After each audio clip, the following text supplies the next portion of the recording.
Well, here's hoping third time's a charm, like always. Good morning, everybody. Well, good afternoon, I should say. Welcome, everybody, back to the worst sports podcast out there, this Raven Slayers Hour.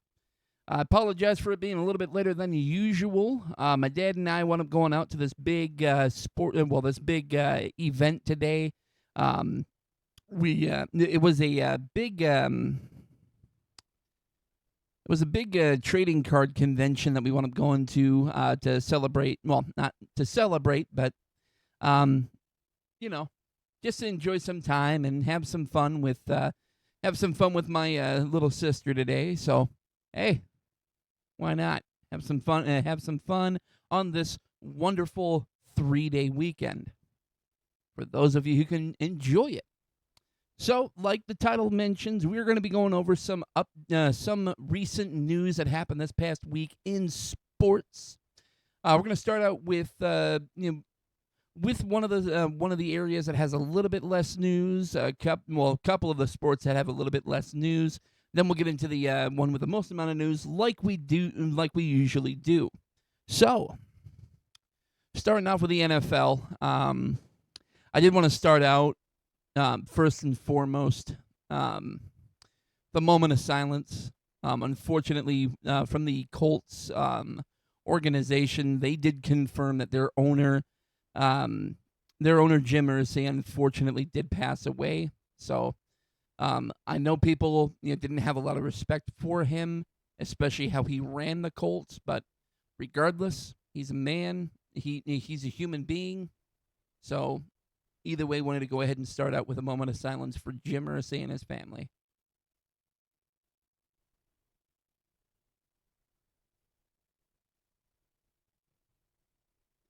Thank you.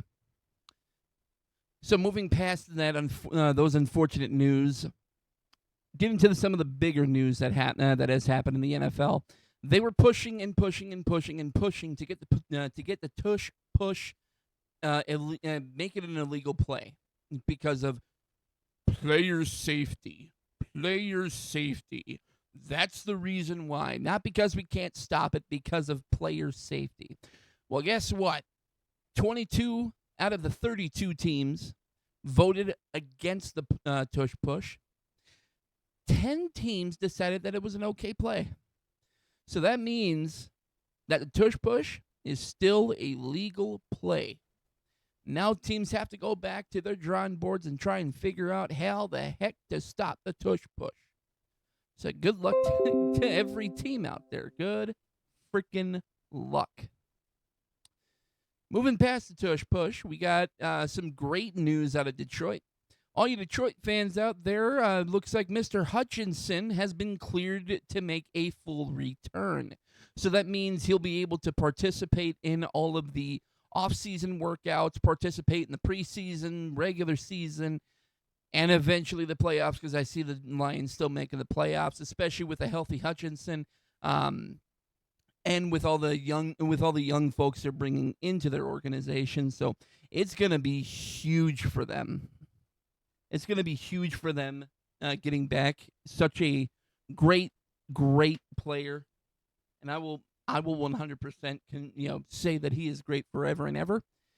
He's probably one of the best edge rushers to come out ever since J.J. Watt. So it is great for the Lions. Congratulations for them, and congratulations even more for Hutchinson.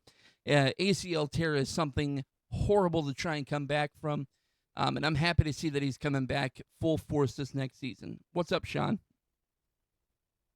All right, moving into college football. Some restructuring of the college football playoffs have happened. So, 4 teams in college football with the best record will be getting the first round bye, with several other teams getting in to be able to play play and get into playing the four teams with the first round bye. I like it majorly because it makes it feel a little bit more structured around the how the NFL's structured right now. Minus, of course, 4 teams compared to only the 1 team, but still, it makes it feel like it's more structured around the NFL, which is great. It's a great move for the NCAA. It's a great move to allow more teams to have better records, to push for the better records, to push to be able to get into one of those positions to either get the first round bye or at least make the playoffs to make a run at the championship. So moving past college football, some news out of the NBA. Congratulations in order for your MVP, Shai Gilgeous-Alexander. He's one of the guys I was definitely highly touted on going into the season. He definitely is one of the better basketball players in the NBA right now, next to the likes of Devin Booker, Steph Curry, LeBron James. I'm sorry, I meant to say LeBum James. My apologies. He's a bum. He's not good anymore. He's most likely going to pasture this offseason, but we'll see what happens. But yeah, Shai Gilgeous-Alexander definitely well deserving of the MVP. Shai, from what I remember seeing with his numbers,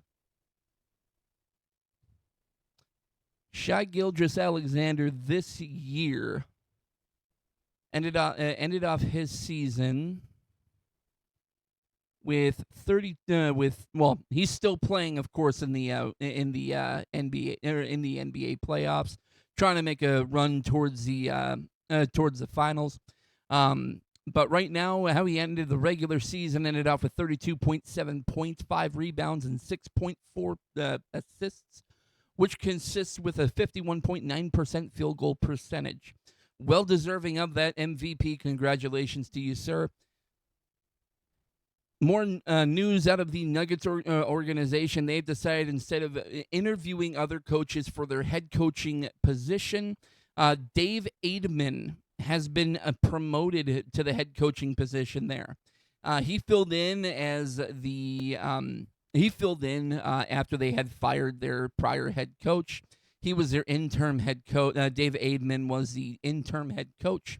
But finally, they've decided to go ahead and promote him and make him their head coach for the future to come. So definitely more congrats for him too. What up, Derek? And then finally, out of everything else, they did announce the All-NBA team. Shai Gilgeous being one of those men in the All-NBA first team. Unfortunately, Devin Booker, I got to laugh a little bit here being a Suns fan. Booker wound up getting 2 votes for third team. So I gotta laugh at Devin Booker. Unfortunately, the Suns, the way they played this year, none of them deserve to be even in the NBA All Team. So it's sad to see, but it had to happen. It's sad to see it happen as a Suns fan, but it is what it is. Everybody who got in there definitely well deserves it. So that brings us into some of the bigger news. Something I actually wound up getting written down a lot more, and something actually just had breaking news while we were at that event. So with the baseball world, we got Gene Segura, after 13 years, finally decides to go ahead and hang up his cleats. With him, it definitely was more of an injury issue. He had a lot of injury issues in general, so it's sad to see a guy who has been in the MLB for 13 years finally decide he wants to hang him up. I definitely hope the best for his future, whether it be him going in the booth and announcing games and commentating over games, or if it's just sitting back, relaxing, enjoying his time with his wife and kids. So definitely hope the best for him. Moving past the retirement news, his retirement news, Jake Diekman also decided to hang up his cleats. So again, another reliever. Sad to see him go, but again, he's spent a lot of time in the MLB, so definitely well deserves a rest. Moves us into some movements that happen. Happening here. The Oakland A's are trying to, mix some stuff up, get things a little bit better. Hopefully help them win some frickin' games for once. They decided to go ahead and move some guys down and move some guys up. So as far as who they moved down, they went ahead and designated J.J. Bleday, Duran, and Parita, all three of them being sent down to AAA. Zach Geloff, unfortunately, with his injuries, he wound up getting transferred to the 60-day injury list. So hopefully, after his 60 days of just rest and relaxation on his body, he'll be able to be back in that starting lineup here. With that comes also call-ups. Some guys moving up from AAA, even some moving up from AA. So the A's ultimately called up Jacob Lopez, C.J. Alexander, Willie McIver, and Logan Davidson. All four of them, they're hoping once they plug them into the lineup, they'll be able to help them find some ways to win. And I definitely know for those Las Vegas fans out there, they definitely want to see some wins from their home team, their future home team, I should say. Also brings us into some lighter, happier, well, not, we'll go on the lighter, happier news after the unfortunate news. Ben Lively, the Guardians, I want to say, he was a Guardian, hold on, Ben Lively. Yes, Guardians. Okay, Ben Lively, unfortunately, after his injury, he is now going to be undergoing season-ending Tommy John surgery. Now, for those of you who don't know what Tommy John surgery is, give me one brief moment here.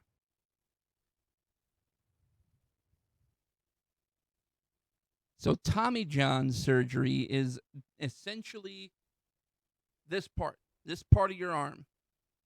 Tommy John was a professional baseball player who happened to have ligaments in his arm wind up breaking not once, but twice.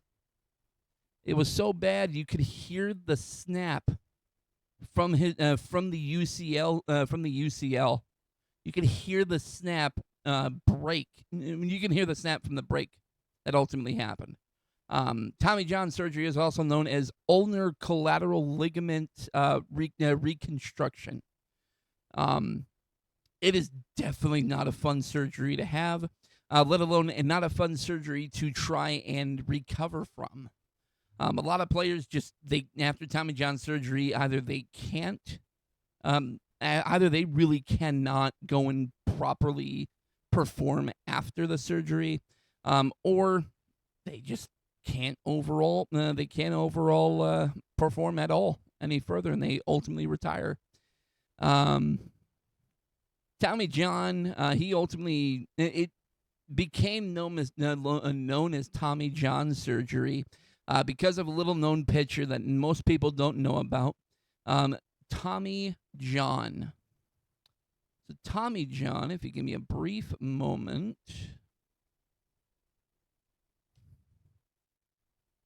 Sorry, give me a sec here.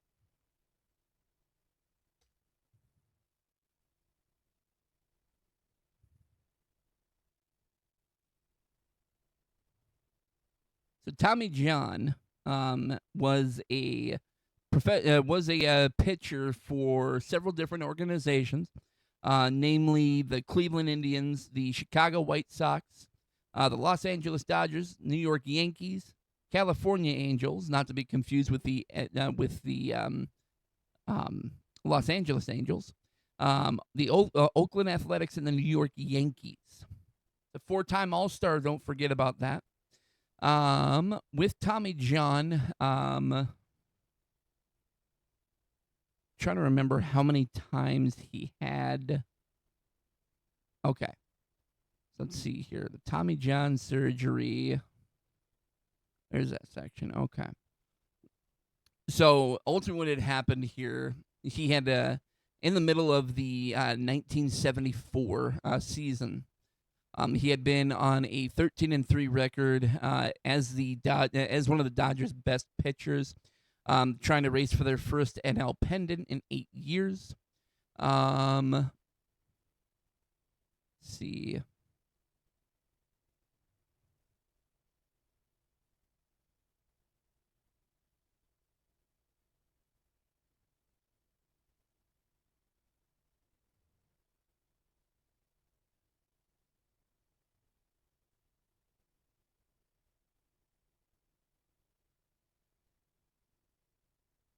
Sorry.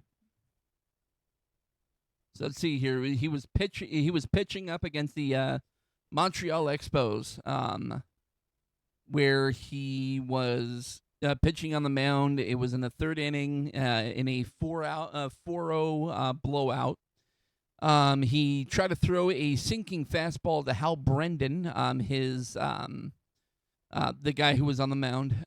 Suddenly he said, and I quote, he felt the strangest sensation he had ever known. Right at the point where he put force on the pitch, the point where his arm is back and bent, something happened. Basically explaining, it felt as if my left arm I had my left arm someplace else. It was as if my body continued to go forward, and my left arm had just flown out to right field, independent of the rest of me. So essentially, what he's meaning there is this part of his arm, well, his left arm essentially, he was moving his arm forward, but it felt his arm was way back here and even as far back as left field. That's how bad the injury ultimately feels. So any pitcher who has to go through that, I feel for them. I feel terrible for them, especially younger pitchers, especially like Ben Lively. Ben Lively definitely was one of the younger guys I had coming in this year that I definitely had down as one of the Indians' soon-to-be best starting pitcher, without a doubt in my mind. It's unfortunate to see such a young guy go down with such a horrible injury. I definitely hope his recovery from that surgery will be great, and next year he'll be coming back stronger as ever. So that brings us also into further demotions that ultimately happened into the MLB. The White Sox decided that Andrew Vaughn needs a little bit more practice, a little bit more God, how do I say it? A little bit more help, essentially. They decided to go ahead and demote Andrew Vaughn back down to AAA. Hopefully, to be able to have him be able to refine his skills in AAA and become become one of the better players on their franchise, and hopefully be able to help the White Sox start winning some games too, because they're tired of being remembered as the team with the worst record, and they don't want to fall into the same gap they did last year, where their record was horrid. They don't want to be the Rockies. They don't want to be like the Rockies this year. That also brings us into now finally getting into some of the lighter news. Ronald Acuna Jr., his first pitch back with the Braves, finally on the first pitch he hits his home run after his ACL injury last year. I'm so happy to hear that he got his first home run, let alone his first home run of the year, but his first home run off of the first pitch ever since a huge injury. So definitely I'm happy to see that happen for him, and I can't wait to see what this year brings for him too. On top of that, Shohei Ohtani, instead of him just being the pitcher this year, he finally recovered and had his first game as a designated hitter for the Dodgers. Now, his first game as a designated hitter went 1 for 5 in that game. No home run, just a lazy hit. It's great. Congrats, Ohtani. Wonderful. Congrats to you. You went 1 for 5. Maybe get better at hitting. That'll bring us into some record actually that, a clubhouse record, I should say, set by one of the Cubs players the other night. Pete Crow Armstrong ultimately made Cubs history with a 6 RBI night. So RBIs is runs batted in. He ultimately had 6. He now has 2 games with 6 RBIs in just one game. So that's great for him. Congrats. You set history for the Cubs, which is absolutely easy to do. Good luck. Good luck making some more records out there. I'll bring us into the final bit of news here. I knew it wasn't going to be that long as far as discussions, because you can't really have a one-way discussion with yourself, unfortunately, here. So that'll bring us into the final piece of news that I had down here. They did update the top 50 prospects. MLB did. Some of the players I did have numbers with. Some of them I didn't. But this might be this definitely will be the longer section of the video itself. So the new top 50 prospects updated through baseball. You still have Roman Anthony sitting there at number 1, currently batting a .323 average, 6 home runs, 18 runs batted in. Again, not shocking. He's one of the best. He is the best prospect right now. Still waiting on the call up from the waiting for the call up from the Dodgers, the Red Sox at this point. I'm surprised they haven't called him up quite yet, especially understanding the amount of call-ups that ultimately happened.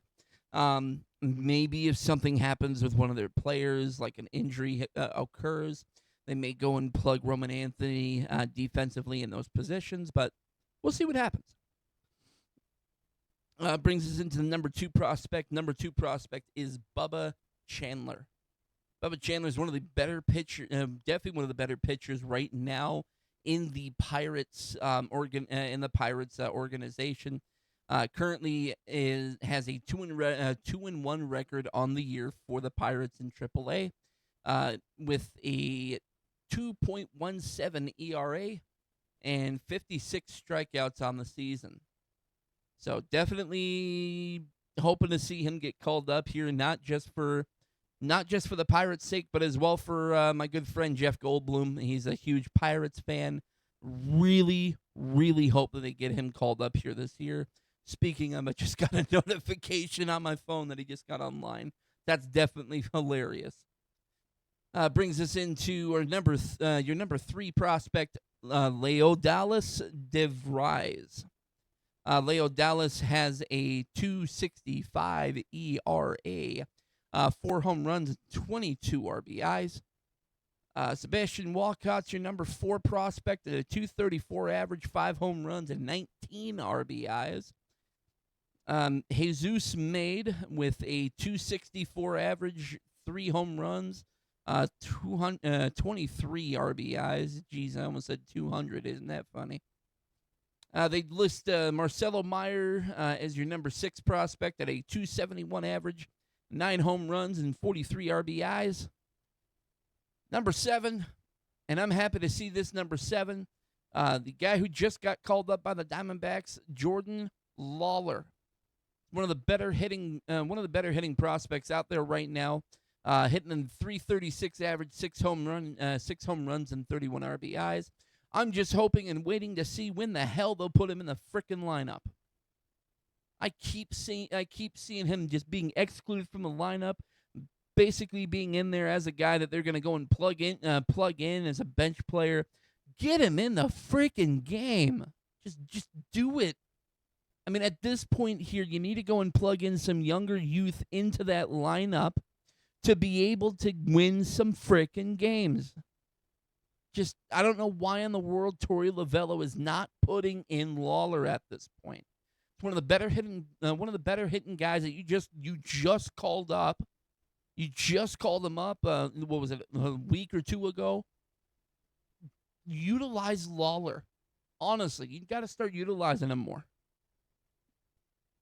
Number 8 prospect is Max Clark, 293 average, 4 home runs, and 29 RBIs.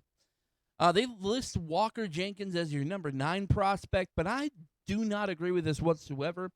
He's one of the worst hitting prospects right now. I think last saw he had like a 187 batting average, which is horrendous.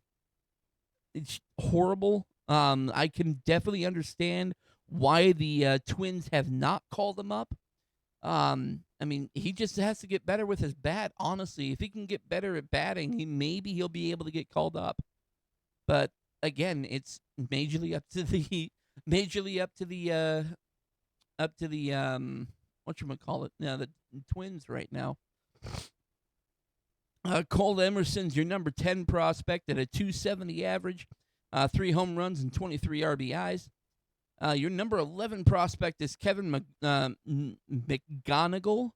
I truly believe the only reason why he is as highly touted as he is because of his batting average, hitting a 231 average. He doesn't have any home runs or any RBIs, but still, I mean, he's a great bat to have in your rotation. So, that's probably why they put him in down as your number 11 prospect right now. Your number 12 prospect currently is Chase Burns. Currently has a 3-3 record, 2.27 ERA, with 55 strikeouts so far throughout his season in the AAA affiliate. 13 is Samuel Basallo.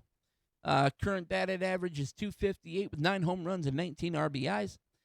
Another young guy who also as well just recently got called up here by the Dodgers. I want to say it was even last week.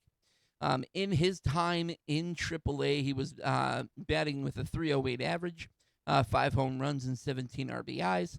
Definitely a great guy to have them get called up here. He's a great player. I mean, they don't need any more great players, but unfortunately, he's another one of those great. Well, no, not unfortunately. Fortunately, he's one of the other younger talents that they have. So if, they trade Will Smith this offseason, or if Will Smith decides to go, hey, you got Dalton Rushing you can plug in there easily. You got your number 15 prospect is Travis Bazzana. 252 average, 4 home runs, and 17 RBIs. Aiden Miller is your 16th prospect with a 235 average, 4 home runs, and 9 RBIs. Your number 17 prospect is Josue De Paula. 276 average, 7 home runs, and 18 RBIs.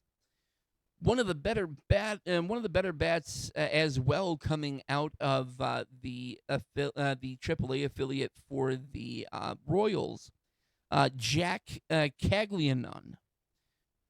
321 average, 11 home runs, and 48 RBIs. I would not be shocked if they go ahead and decide to get him called up here, whether it be before the All-Star break or just after the All-Star break. He, with his bat right now and with the struggles that the Royals are currently having, maybe getting that young guy into that lineup definitely would be, something that they could take full advantage of. Your final 2 prospects, the 19 prospect Connor Griffin, currently batting a 318 average, 8 home runs, and 26 RBIs. And the final one here that they list is Jet Williams, 290 average, 4 home runs, and 16 RBIs. So, yeah, that kind of brings it down to the finale here. There's not a whole lot of news that really happens here in the off season very much. So, other than the draft that happened, a lot of people are talking about the draft and what happened after the draft. A lot of shit talk going on about Travis Hunter out of the Jaguars position. Honestly, at this point, I'm not talking about what these prospects are going to do for their teams yet, because they haven't even played a freaking down of football.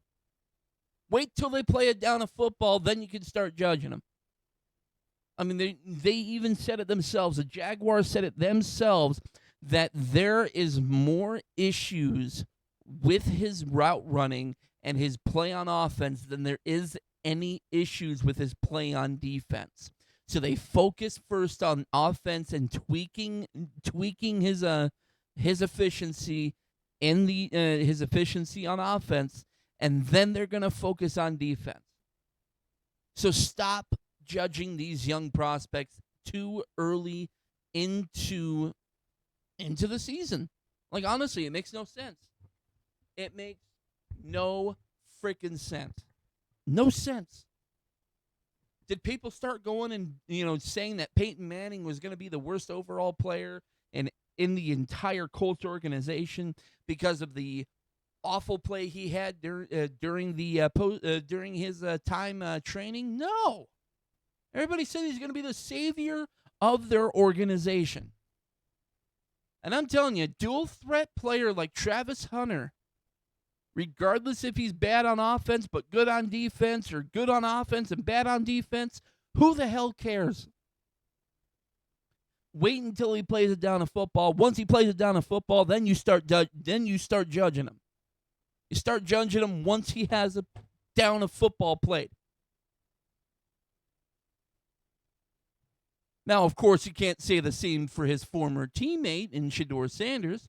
Shedeur Sanders, sure, he played great in Colorado, but if you bring into the organization a certain cockiness of you don't want to change you ain't trying to change your organization, don't even pick me, or whatever the frick he said. Hold on, let me find the exact quote.